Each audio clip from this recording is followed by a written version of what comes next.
बचपन से हम सुनते आते हैं कि माँ बाप के चरणों में स्वर्ग होता है।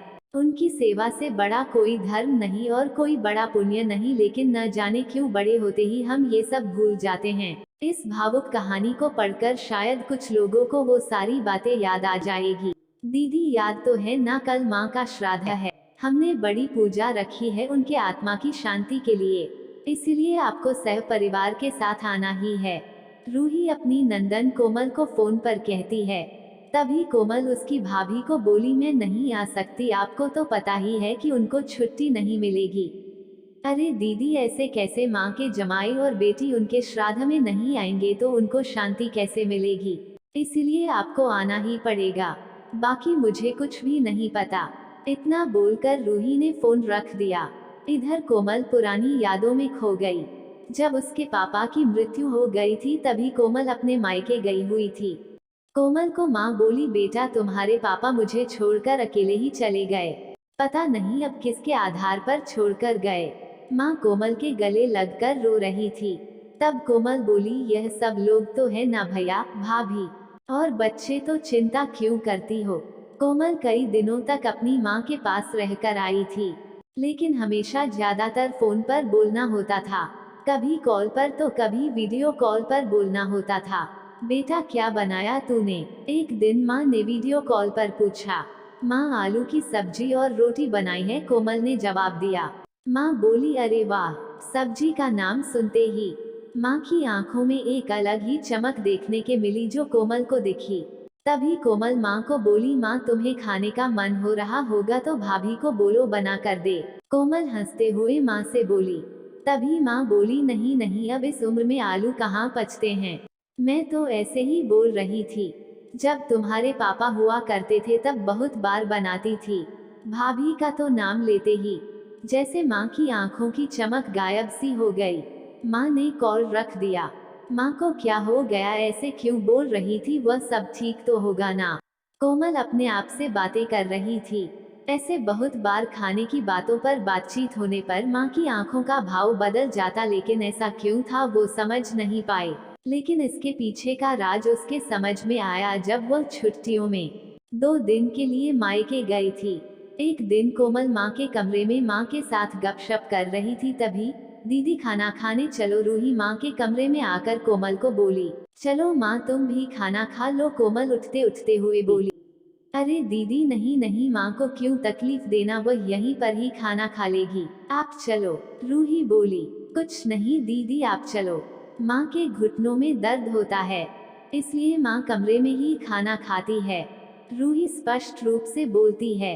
तो फिर भाभी मेरा भी खाना यहीं पर लाओ, हम दोनों साथ में खाना खाएंगे, ऐसे कोमल अपने भाभी को कहती है। इस पर रूही कुछ नहीं बोल पाई, लेकिन कोमल को साफ तरीके से समझ में आ गया कि रूही को ये सब पसंद नहीं आया। वह चुपचाप वहां से निकल गई और थाली में पूरी सब्जी, रायता, अचार लेकर आई और माँ के लिए खिचड़ी।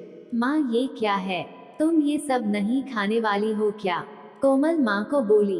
उतने में रूही बोली, अरे दीदी माँ को ये सब हजम होता ही नहीं, इसलिए मैं उनको खिचड़ी और दाल ही देती हूँ। इतना बोलकर रूही वहाँ से निकल गई। माँ ने अपनी प्लेट उठाई पर माँ का ध्यान कोमल की प्लेट पर ही था। ये देख कोमल सुन सी पड़ गई। उसने माँ के मुंह में एक पूरी का निवाला डाला, लेकिन माँ ने मना कर दिया। तब कोमल ने अपनी माँ की आंखों में वही भाव देखा था जो वीडियो कॉल पर देखा था। पता नहीं भाभी का डर था या लड़की के निवाले का मोह था। तब भी कोमल ने पूरा खाना माँ को खिलाया और खुद खिचड़ी खाने लगी। 2 दिन कोमल वहीं पर थी और कोमल माँ को उसकी प्लेट का खाना खिलाती और खुद खिचड़ी खाती, ऐसे 2 दिनों तक चला। माँ के बहुत मना करने के बाद भी कोमल मात्र जिद में माँ को खाना खिलाती थी। वह बोली, भैया मैं कुछ दिनों के लिए माँ को अपने घर ले जाती हूँ। घर जाने से पहले कोमल ने अपने भाई तन्मय को पूछा। वह बोला, क्या तुम्हारा दिमाग खराब हो गया है? लोग क्या कहेंगे? बेटा माँ को तकलीफ देता होगा, इसलिए माँ अपनी बेटी के घर रहती है। तन्मय गुस्से में बोला। अरे बाबा सही तो बोल रहा है वह, माँ बेटी के घर जाती है क्या भला? तू आराम से जा अपने घर, मेरी चिंता मत कर, मैं यहाँ खुश हूँ। बेटे की बातें सुनकर माँ बोली। कोमल ने बहुत जिद की, लेकिन माँ बेबस थी। कोमल उदास मन से अपने घर वापस आई। कुछ दिनों बाद खबर आई कि माँ अब नहीं रही। इस खबर ने सब कुछ खत्म कर दिया था। कोमल को पता था कि माँ कितनी तकलीफ से गुजरी, लेकिन माँ को दूसरा लड़का नहीं था बल्कि एक लड़की थी, इसलिए वह कुछ नहीं कर सकती थी। कोमल अकेले ही माँ के श्राद्ध में आई। आज माँ के श्राद्ध में 56 तरह के भोग बनाए गए। सब लोग मजे से खा रहे थे। लोगों ने रूही और तन्मय की वाहवाही करने में कोई कसर नहीं छोड़ी। दुनिया में सबसे अच्छा बेटा और सबसे अच्छी बहू कह रहे थे उन्हें। माँ के गुजर जाने के बाद इतना विचार कर रहे हैं तो माँ जिंदा थी तब कितनी सेवा की होगी दोनों ने। कोमल दुखी होकर माँ की तस्वीर की तरफ देख रही थी। तभी दीदी चलो आप भी खाना खा लीजिए, रूही कोमल को बोली, जो माँ के रूम में माँ की तस्वीर सीने से लगाकर रो रही थी। वह बोली, नहीं भाभी मुझे नहीं खाना। लेकिन क्यों? आप नहीं खाना खाओगे तो माँ की आत्मा को कैसे शांति मिलेगी? रूही कोमल को बोली, भाभी जिस खाने के लिए मेरी माँ जब जिंदा थी तब तरसती थी, उसे मरने के बाद दे रहे हो तो वो कैसे तृप्त होगी? सोच कर देखो एक बार, आज आपने पकवानों का ढेर लगाया है। माँ जिंदा थी तब आपने उनकी मनपसंद खाने के 2 निवाले खिलाए होते तो माँ वैसे भी तृप्त हो चुकी होती। वही माँ का असल में श्राद्ध कहलाता। ये जो भी हो रहा है वह सिर्फ एक दिखावा है। इसकी वजह से माँ कैसे तृप्त हो पाएगी?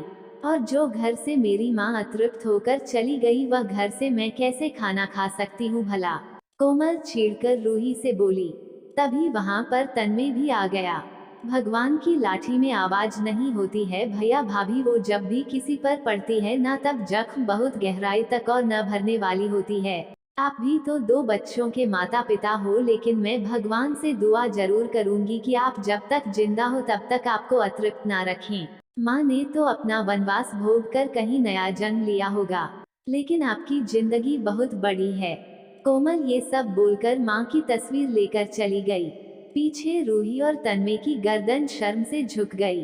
दोस्तों, माँ बाप जिंदा है तब तक उनकी सेवा करना, उनकी हर इच्छा पूरी करना, वही उनका असली श्राद्ध होता है। उनकी मृत्यु के बाद कितने भी 56 भोग बनाए सब व्यर्थ है। दोस्तों, वीडियो देखने के लिए बहुत बहुत धन्यवाद। दोस्तों, चैनल को लाइक शेयर कमेंट और सब्सक्राइब जरूर करें। धन्यवाद।